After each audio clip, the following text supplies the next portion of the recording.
Okay, this one's on wheel linkage and stabilizers. Now we're going to get a little bit more technical with the suspension. The wheel linkage is a system of rods, bars, and springs that connects the wheels to the chassis. The wheel linkage ensures that the wheels can move independently, providing a means for optimal handling and comfort. The stabilizer bar is mounted on the subframe. This bar limits the car from rolling or leaning to one side during a cornering maneuver. So click on the wheel linkage for each wheel.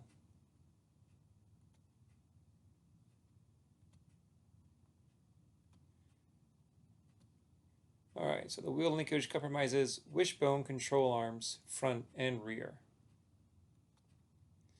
What is the function of the wheel linkage? Well, it ensures the wheels can move independently, providing the means for optimal handling.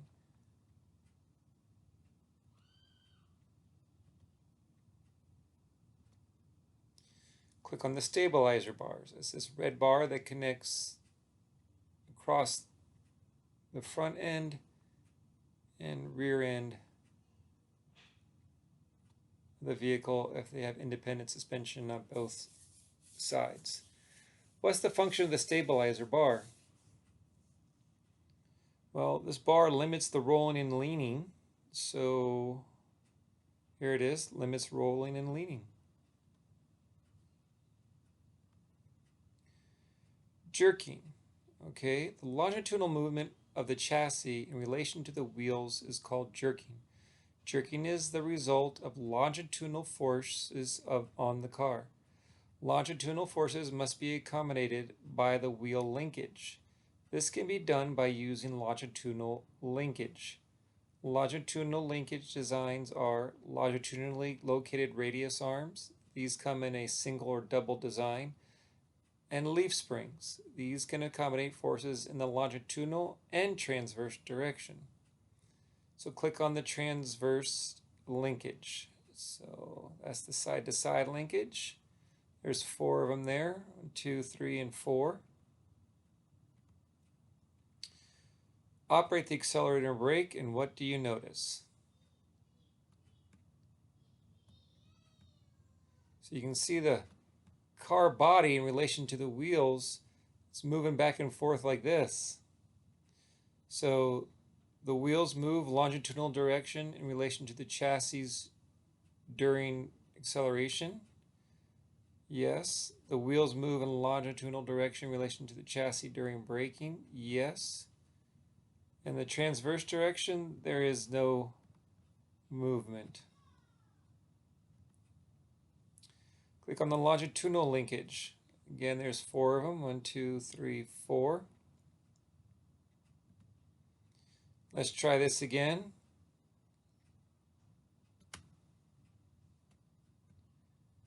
Now here, do you see the wheels or the chassis moving over the wheels? No.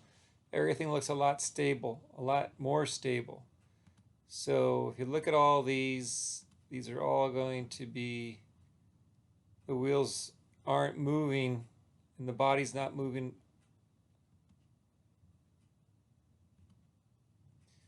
Why is longitudinal linkage used?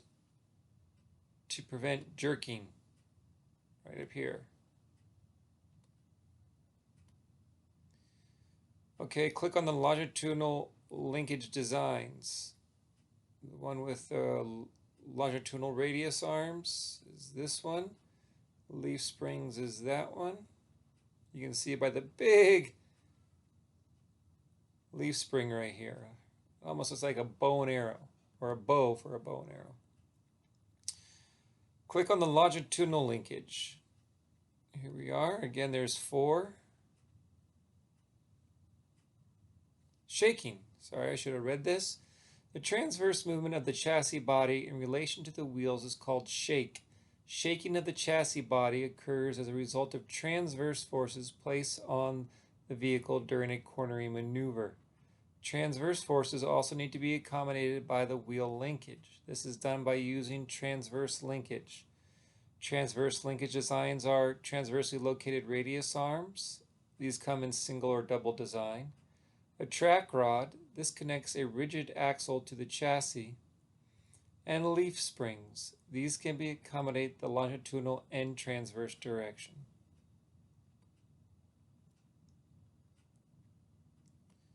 So it's asking us to accelerate, and you can kind of see how the body of the car slides to the left, and as it comes back, it slides back to the right. So the wheels move in a longitudinal direction in relation to the chassis during braking. No. The wheels move in a transverse direction. Yes. The wheels move in a transverse direction during acceleration. Yes. And longitudinal, no.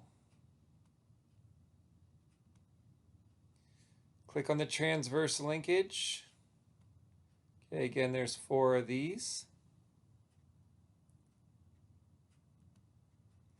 Now let's accelerate again. And do we see any body sliding on the vehicle?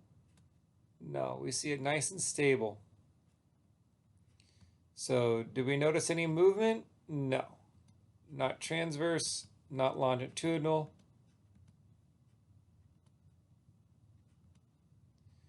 Okay, so why is transverse linkage used? To prevent shaking. And that's up here at the top, prevent shaking.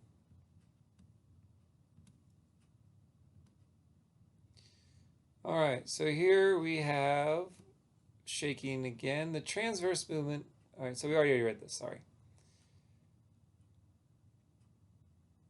Here you can see the car with a rigid axle and helical springs. Let's turn the steering wheel to make the car corner. Okay, so here we see the body angle droop a lot over here.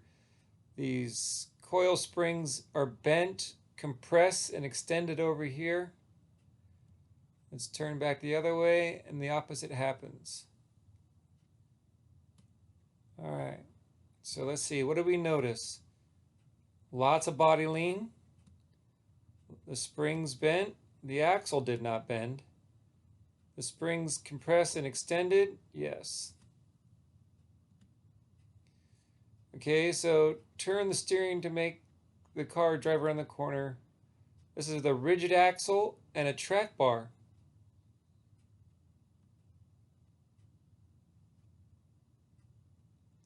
Okay, we got a little body lean, but nowhere near as much. We have no spring bend. The springs are still vertical. We have compression and extension still. All right, so the springs bend, no. The axle bends, no. The springs compress and extend, yes. The chassis body leans, yes, but not as much as before.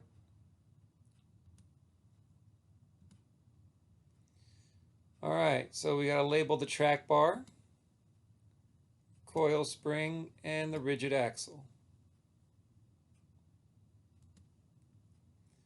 Click on the wishbone control arm. Well, we have one in the rear, another one here, here, and here, so 4 total. The wishbone or A-frame control arm is often used to accommodate transverse forces in a single control arm design. It must be strong enough to accommodate both forces. There are designs with 1 or 2 wishbones per wheel. Both constructions are used mostly on independent suspension. What forces do wishbones accommodate? Both, lateral and longitudinal. Click on the different designs, single and double. So looking for single first and double here. You can see it's at the top, wrapping around the coil spring, and at the bottom. With which wheel suspension is the wishbone control mostly used? Independent suspension. Rolling. Okay, stabilizer. Okay. When the chassis leans over to one side, we call it rolling. Rolling is a consequence of the forces placed on the chassis during a cornering maneuver. These forces are absorbed by the spring system. A stabilizer bar is used to limit rolling. This bar is connected to the struts using pivoting stabilizer bar links. The stabilizer bar twists when there's a difference in spring compression between left and right. The twisting of the bar absorbs energy, keeping the difference between left and right close to the same. This means that a car doesn't lean over as far when it drives into the corner. The stabilizer bar does not twist during symmetrical springing, both axle wheels moving up and down together. Click on the components, the stabilizer bar,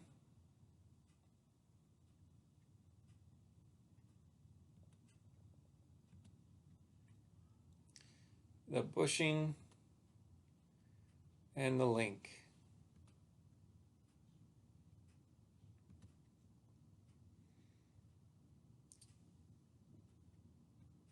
So here you see the front of two cars with independent wheel suspension. The bottom has a stabilizer bar. Turn the steering wheel for the car to turn sharply into the corner. What do you notice? Does the chassis roll more with the stabilizer bar, or the chassis rolls less with the stabilizer bar? Well, here you can see it fully turned, how much of an angle. The stabilizer bar has less of an angle, so it rolls less. Now here we can see a stabilizer bar working with the struts mounted here to the rubber bushings. All right, so what do we notice here? The stabilizer bar twists, yes. The stabilizer bar pivots within the rubber bushings, yes. The stabilizer bar end links. The stabilizer bar end links pivot right here, yes. The stabilizer bar side slides back. No, it doesn't slide.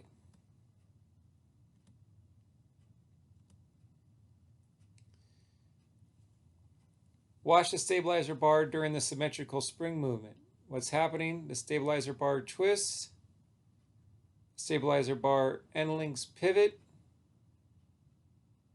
Stabilizer bar back and forth, slides back and forth. And the stabilizer bar pivots with the rubber bushings. Well, yes, it does. No, it doesn't. Stabilizer ends pivot. Yes and no.